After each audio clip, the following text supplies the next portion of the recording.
नमस्कार हरि प्रेमियों, आपका हमारे YouTube चैनल में स्वागत है। सभी दर्शकों को हमारी ओर से जय श्री कृष्ण। हरि प्रेमियों, कैसे हैं आप? उम्मीद है आप सब अच्छे होंगे।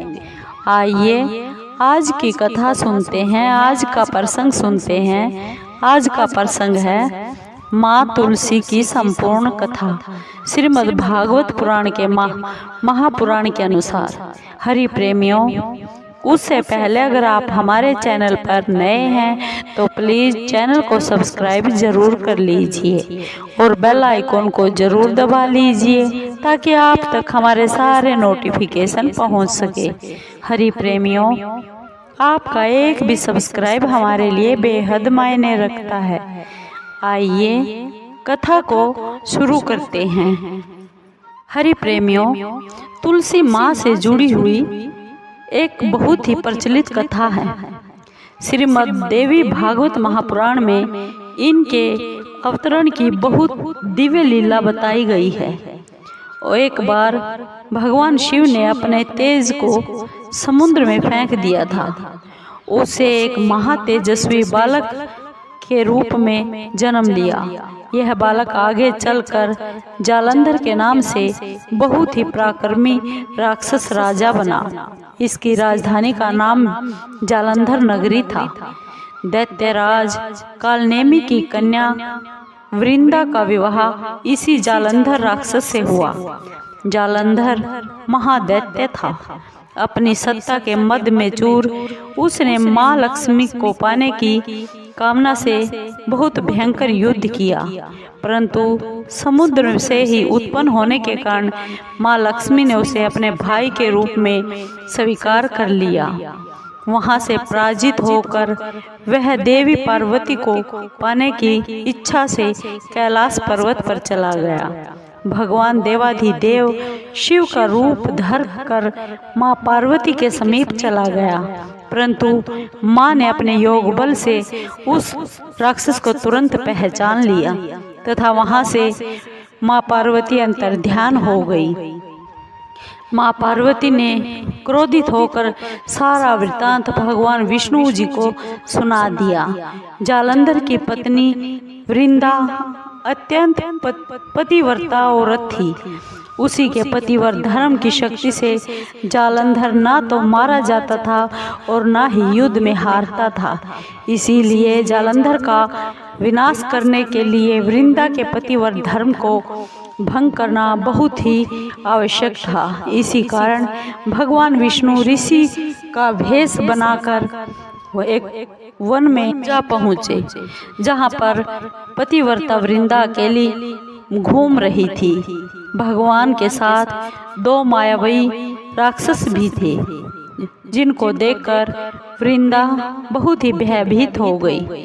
ऋषि ने वृंदा के सामने पल में दोनों राक्षसों को भस्म कर दिया और उनकी शक्ति देखकर वृंदा ने कैलाश पर्वत पर महादेव के साथ युद्ध कर रहे अपने पति जालंधर के बारे में उससे पूछा। ऋषि ने अपने माया के जाल से दो बंदर प्रकट कर दिए। एक वानर के हाथ में जालंधर का सिर था तथा दूसरे के हाथ में धड़ थी।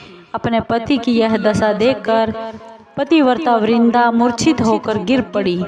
होश में आने पर उन्होंने ऋषि रूपी भगवान से विनती की कि वह उसके पति को वापस जीवित कर दे।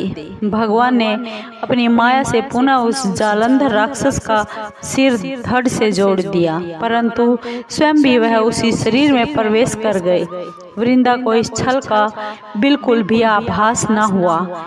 जालंधर बने भगवान के साथ वृंदा पतिव्रता का व्यवहार करने लगी और इससे वृंदा का पतिव्रत धर्म भंग हो गया। इससे सती तो जाता रहा। ऐसा होते ही वृंदा का पति जालंधर युद्ध में हार गया। इस सारी लीला का जब वृंदा को पता चला तो उसको बहुत गुस्सा आया और क्रुद्ध होकर उसने भगवान विष्णु को शिला होने का श्राप दे दिया तथा स्वयं वहीं पर सती हो गई। जहाँ पर पतिव्रता वृंदा भस्म हुई थी, वहीं पर तुलसी का एक पौधा उग गया। भगवान विष्णु ने पतिव्रता वृंदा से कहा, हे वृंदा, तुम अपने सतीत्व के कारण मुझे लक्ष्मी से भी अधिक प्रिय हो गई हो। अब तुम तुलसी के रूप में सदा मेरे साथ रहोगी। जो भी जीव, जो भी मनुष्य मेरे शालिग्राम रूप के साथ तुमसे यानी तुलसी से विवाह करेगा, उसे इस लोक तो क्या परलोक में भी अपार यश प्राप्त होगा। जिस घर में तुलसी माता होती है, वहाँ यम के दूत असमय कभी नहीं आ सकते, वहाँ अकाल मृत्यु नहीं हो सकती। गंगा व नर्मदा के जल में तुलसी तथा स्नान करने से तुलसी का पूजन करने के बराबर है। चाहे मनुष्य कितना भी बड़ा पापी क्यों ना हो, मृत्यु के समय जिसके प्राण में, जिसके मुख में तुलसी की मंजरी सहित तुलसी डाल दिया जाए और गंगा जल मुख में रखकर डाल देते हैं, तो वह सभी पापों से मुक्त होकर वैकुंठ धाम को चला जाता है।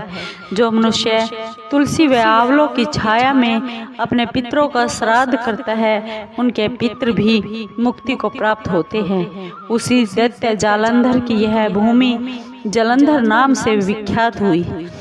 सती पतिव्रता वृंदा का मंदिर मोहल्ला कोट किशनगंज में स्थित है। कहते हैं इस स्थान पर एक प्राचीन गुफा थी जो सीधी हरिद्वार तक जाती थी।